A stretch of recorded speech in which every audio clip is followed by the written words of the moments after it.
Hello दोस्तों, कैसे हैं हम। इस पार्ट 2 में हम लोग अब आगे हम लोग पढ़ेंगे। हम लोग ने 21 से 25 का पार्ट 1 पढ़ चुके हैं। अब हम लोग पार्ट 2 में आ गए दोस्तों। तो हम लोग देख रहे हैं कि आगे बढ़ते हैं। तो national innovation index 2021 NITI Aayog, तो ये नीति आयोग से रिलेटेड है दोस्तों। तो इसमें हमारा बहुत ही इंपॉर्टेंट है दोस्तों। तो हम लोग को दोस्तों पैसेंस तो बनाना पड़ेगा कम से कम, क्योंकि हम लोग आईएएस की तैयारी कर रहे हैं या आईएएस के लिए पढ़ रहे हैं दोस्तों। तो हम लोग हर चीज़ डिटेल में पढ़ना ही पड़ता है दोस्तों, क्योंकि अगर छोटी सी हम लोग पढ़ें और छोटी सी भी कोई हमारे पेशेंस ना होने के कारण अगर थोड़ा सा भी छूट जाता है दोस्तों, तो फिर काफ़ी कुछ हम लोग खो बैठते हैं दोस्तों। मैं कह रहा हूँ कि अगर आप डेली 2 से 2.5 घंटे आप 3 महीने तक करंट अफेयर पर देते हैं, तो आई होप कि आपका लगभग जो साल का एनालिसिस रहा है, हम लोगों ने पहले वीडियो में ही एनालिसिस कर लिया था कि करंट अफेयर से लगभग, तो हम लोगों ने देखा कि मिनिमम 25 से 30 क्वेश्चन लगभग आते ही आते हैं दोस्तों। तो अगर हम लोग 25 से 30 क्वेश्चन या फिर 25 से 30 ना क्वेश्चन करके अगर हम 20 क्वेश्चन अगर हम यहाँ से ऑब्टेन कर लेते हैं दोस्तों, तो बाकी को क्वेश्चन तो हम लोग दोस्तों दूसरे उससे कर ही सकते हैं। तो अगर हमने हिस्ट्री ज्योग्राफी मतलब अकेले जितना पोर्शन हुआ उतना पोर्शन मैं अकेले इससे कर सकता हूँ दोस्तों। तो NITI Aayog launch second edition of Indian innovation index 2000। The Indian innovation index seeks to rank state and union territory. तो union innovation index seeks to rank state and union territory based on their relative performance supporting innovations and highlights their strength and weakness of enable them improve their innovation. The first edition of Indian Innovation Index was released in 2019। सबसे पहले कब release हुआ था? 2019 में। The first Indian EU IPR dialogue was held in strengthen relationship promote cooperation in field of intellectual property of right. तो IPR में हुआ था। तो EU commission and Indian department promotion of industry internal trade conducted of the India-EU dialogue. The purpose of dialogue to further strengthen relationship between India and European Union and promote cooperation in field of intellectual property right. तो intellectual property right refer to provision of providing property right through patent, copyright and trademark. Intellectual property holder have a monopoly and use of property of objects भी था virtually. The purpose of the dialogue to further strength relationship, इसका जो relationship between India and European unions promote cooperation in field of intellectual property right. Intellectual property right refer to provision of provide property rights and through the patent copyright and trademark. तो हमारा जो इसका use है जो monopoly use है, और the term intellectual property जो कि बिगन 19th सेंचुरी में हुआ था and 20th century that become part of world legal system, और 20th सेंचुरी में वर्ल्ड लीगल सिस्टम का पार्ट हुआ था। अब बात करते हैं तो national startup setup by the central government. तो central government now decided to nominate a non official members of national startup advisory council. तो nominated member represent various stakeholders such as founder of successful startup companies, veterans development and grow companies, India people who can represent interest emerging companies, people who can represent interest of incubator accelerator of stockholders and associated representative of startup companies industries association.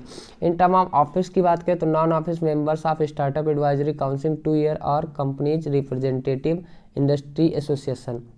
The term of office non official member startup advisory council 2 years until further order whichever in earlier. The Department for Promotion Industry and International Trade formed National Startup Advisory Council 2020 provide advice to government and establish strong ecosystems to foster countries and startup, promote sustainable economy growth and generate large scale employment opportunity। ये सारी चीज़ें हम लोगों ने देखा। तो अब सबसे पहले ये देख लेते हैं प्रधानमंत्री आवास योजना का ग्रामीण पर लेवल पर क्या बेनिफिशरीज है।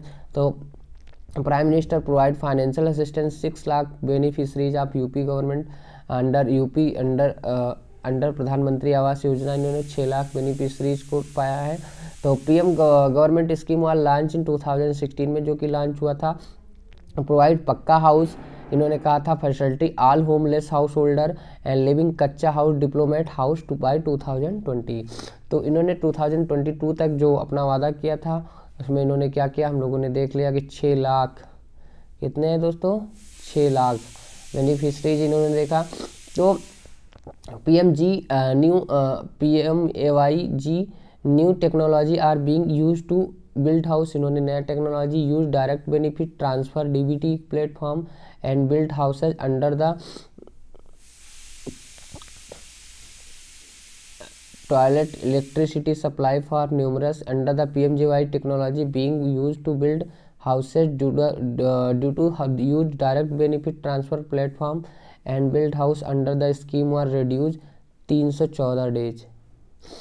2015 114 डेज में हुआ था। According to PMAY minimum size of the house also been increase 25 square metre, मतलब इंक्रीज कर दिया गया है। Based on appropriate verification gram panchayat sabha beneficiary determine the base of housing division parameters and inclusive criteria in specific 2011 social and economic caste census।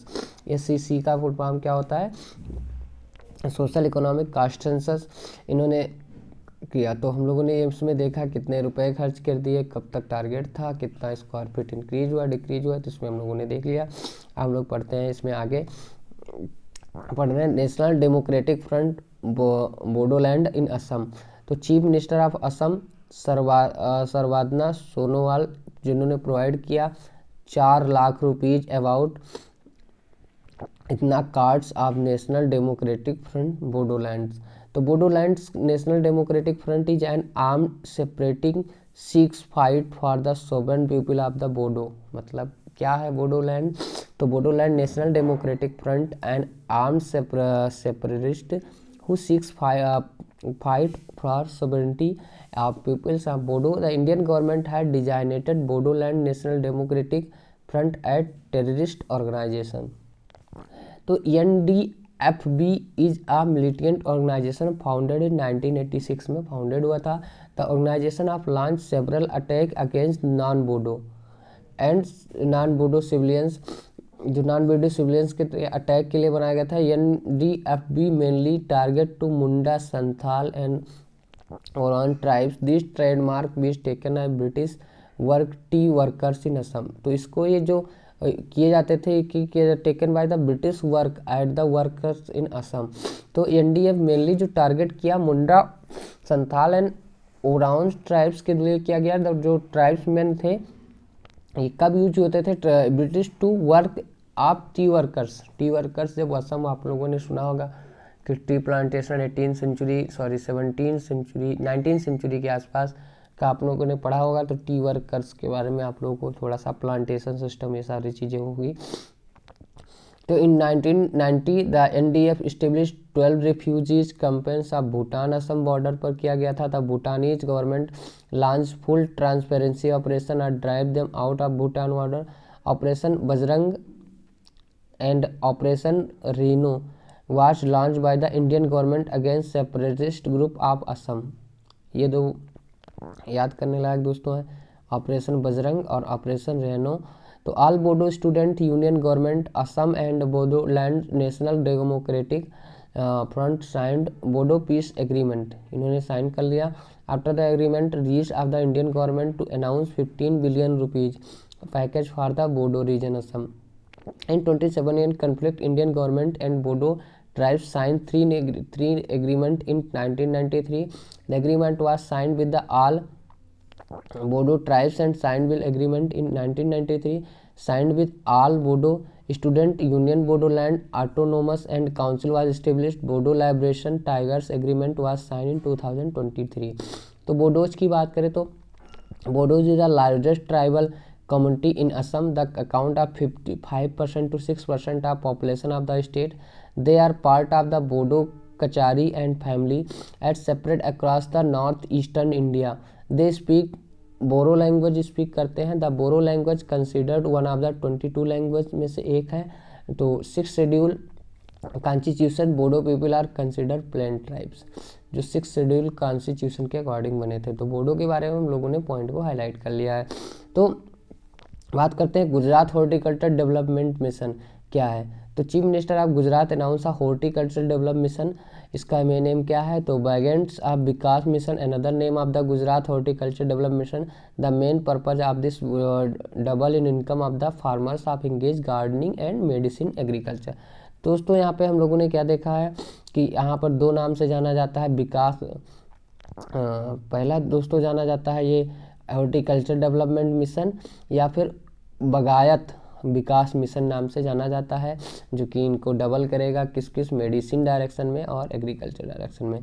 तो according to mission of the waste land of Gujarat government will provide in form of the 30 year lease of cultivation medicine horticulture craft country. The Gujarat government own 50,000 uncultivated wastelands of the iKhedut portal and publish a list wasteland available of the allocation। iKhedut नाम portal के नाम से इन्हें विख्यात है। The task of the give priority to farmers who sprinkle drip irrigation method है। This will phase of the, दोस्तों sprinkle drip irrigation आप लोग पढ़े होंगे, नहीं पढ़े होंगे तो आप इस पर ध्यान दे दीजिएगा। A sprinkle drip irrigation the first phase of the mission will be carried to Surendranagar, जो कि Kutch and Sabarkantha and Patan area यहाँ पर हुआ था। The mission will exempt land turnover the tax and amount determined by the mission is 100 to 500 rupees per acre per year. This task enable to lead holders build windmill solar panels generate electricity, they are not allowed to sell the installment, मतलब इसको cell करने के लिए नहीं है। if the land is returned before end of the lease period the compensation will paid to farmers, मतलब जब lease पे हम लोग जैसे लीज पीरियड के लिए लेंगे, उसके बाद जैसे मान लो गवर्नमेंट के अंडर में है, हम लोग लीज के लिए लेंगे और उसका रेट कितना होगा 100 से 500 रुपये पर एकड़ 1 साल का। तो the no compensation will paid to farmers a great powers of committee chaired by the chief minister of Gujarat. किसके द्वारा ये किया किसके अंडर में रहेगा, सीएम के द्वारा established committee make the final decision of location, मतलब फाइनल डिसीजन सीएम के द्वारा लिया जाएगा। The mission will access to progress made mission land in 5 year, the land farmers these in instalment, इसको इंस्टॉलमेंट में दे सकते हैं। If the land return to before end of the lease period, अगर हम लैंड लीज पीरियड के पहले अगर वापस कर देते, no compensation will be paid to farmers, मतलब कोई कंपनसेशन नहीं दिया जाएगा। A great power committee chaired by the chief minister Gujarat will be establish, the committee will make a final decision land allocation, the mission will access to progress made mission with in 5 year and land farmers except task can grow fruits and medicine plants, सिर्फ किस को उगा सकते हैं, fruits and medicine plants उस पर उगा सकते हैं। They can not grow cash crop और ग्रेन, ये सारी चीज़ें उस पर नहीं उगा सकते हैं। तो गुजरात जो हॉर्टिकल्चर डेवलपमेंट मिशन हुआ हम लोगों ने पढ़ा क्या क्या था, तो हम लोगों ने ये हाईलाइटेड पॉइंट देख लिए हैं। तो इसमें क्या है, चीफ मिनिस्टर इनको 2 हॉर्टिकल्चर या बगियात विकास मिशन नाम से जानते हैं, मेडिसिन एग्रीकल्चर के लिए जो कि 30 ईयर के लीज पर तक दे सकता है, जो 5000 अनकल्टिवेटेड लैंड उसके पास है और ये iKhedut पोर्टल पर है। इसको जो लेगा उसको 100 से 500 रुपये पर ईयर देना पड़ सकता है। अगर उसके लीज से के पहले टाइम आप लौटा देते हैं तो आपको कुछ एक्स्ट्रा नहीं देना होगा। ये सारी चीज़ें हमने पढ़ा। और जो ये देंगे, मतलब कि जो अपना लैंड देंगे फार्मर्स के लिए, ये सिर्फ फ्रूट और मेडिसिन प्लांट्स, क्योंकि हॉर्टिकल्चर्स है तो और कैश क्रॉप और ग्रेन हम लोग उस पर नहीं उगा सकते हैं। तो अब गुरु गोविंद सिंह जयंती ऑब्जर्व 20 जनवरी, तो गुरु गोविंद सिंह जयंती आप लोगों ने पढ़ा होगा, 20 जनवरी को स्टील लिस्ट हुआ, तो इसमें हम गुरु गोविंद सिंह के बारे में थोड़ा सा सीखेंगे। तो श्री गुरु गोविंद जी जो कि प्रकाश पूरब एंड द पूर्व Gobind Jayanti was designated on January हुआ था। तो Guru Gobind Singh was born in December 1666 में। His birthday will be December on January based on the Georgian calendar के हिसाब से होता है। तो date of January mark this day Guru Gobind Singh Jayanti of Prakash Purab के नाम से जाना जाता है। Guru Gobind Singh was born in Gobind Rai in his father 19 Guru Tegh Bahadur refuse to embrace Islam, he was beheaded by emperor Mughal Aurangzeb के द्वारा मारे गए थे कौन, गुरु तेग बहादुर जी, जो कि 9 ईयर ओल्ड, जब ये 9 साल के थे। His outstanding contribution Sikhism was his outstanding Sikhism was established of the Khalsa 1619। Guru Gobind Singh is only son of Guru Tegh Bahadur, born in Patna December 1616 में हुए थे। The education regarding writing, martial arts and archery, horse riding is not only a brave warrior but also great poet and philosopher भी थे। Literacy contribution include Jaap Sahib, Benti, Chaupai, Amrit Savaiye etcetera. Participate in many battle of specially against Aurangzeb of Mughal ruler, इसके खिलाफ उन्होंने बहुत से participate किए। The battle of Anandpur 1704, Guru lost his mother and under age of sons he were executed, he eldest son also died in battle, उनके बड़े बेटे भी मर गए। When two Afghan association commission by the Wazir Khan inter the campaign, Guru his sons they were executed, his elder son also died. When Afghan assassin company commissioned by the Wazir Khan entered in the camp, Guru and his troops were stationed in Deccan, an Asian stable. Guru in Nanded, and assassin was killed by the Guru and accomplices were killed by the Sikh guards. A few days later, Guru Gobind Singh died on October 7, 1708, age of 42. After his death, the master long painful broke out between Sikh and the Mughal, मतलब इसके बाद इनके मरने के बाद ही कुछ outbreak शुरू हुआ। After the death of the master long a painful broke out between Sikh and the Mughals. अब professor and team development zebrafish enology angiogenesis की बात करते हैं तो professor of team development zebrafish, तो Chennai inspired professor and team are uh working development transgenic zebrafish and was genetic edited to their model by the using CRISPR gene edition tools further study of the compensatory एजियोनेसिस mechanism in tumour micro environment. तो highlights की बात करें तो zebrafish form is the genetically modified addicted by CRISPRs can be used studying effectively drugs and anti-pro-antigenesis next phase. So research have discovered that nitric oxide plays key role in shutting down and turmoil microenvironments. तो बात करते हैं angiogenesis is a physiological process forming of new blood vessels from existing blood vessels in earlier stage। ये point important है दोस्तों।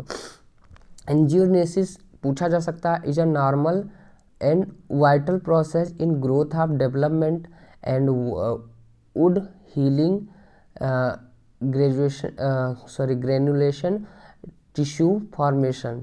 This is also a basic step for the transition tumours and begin stage of the malignant ones. This lead to use of angiogenesis of the inhibitors and treatment of cancer में use किया है। Important role of the angiogenesis in tumour, इनका main जो important role होता है tumour में। Growth was first propose by Judah Folkman इन 1971 में। तो पूछा जा सकता है दोस्तों कि एक पॉइंट देके इसमें से पूछा जा सकता है कि व्हाट इज एंजियोजेनेसिस क्या होता है, तो आप लोग इसमें से ट्यूमर्स के लिए यूज होता है, जो कि ज़्यादातर ट्यूमर्स कैंसर में होते हैं। तो angiogenesis is a critical growth of cancer because tumours need a blood supply to grow. तो एंजियोजेनेसिस एक क्रिटिकल ग्रोथ ऑफ कैंसर का एक होता है क्योंकि ट्यूमर्स को ब्लड चाहिए supply to grow. Tumors trigger growth blood cells and releasing chemical signals to stimulate angiogenesis. Angiogenesis disorder is a main cause of tumors growth and progression inhibition of the tumor's agencies after the chemotherapy become popular anti-cancer strategy. So however, due to the parallel activities, multiple compensatory mechanism involving molecular cascades, clinically approved anti-angiogenetic drugs ineffective which contribute tumors agency.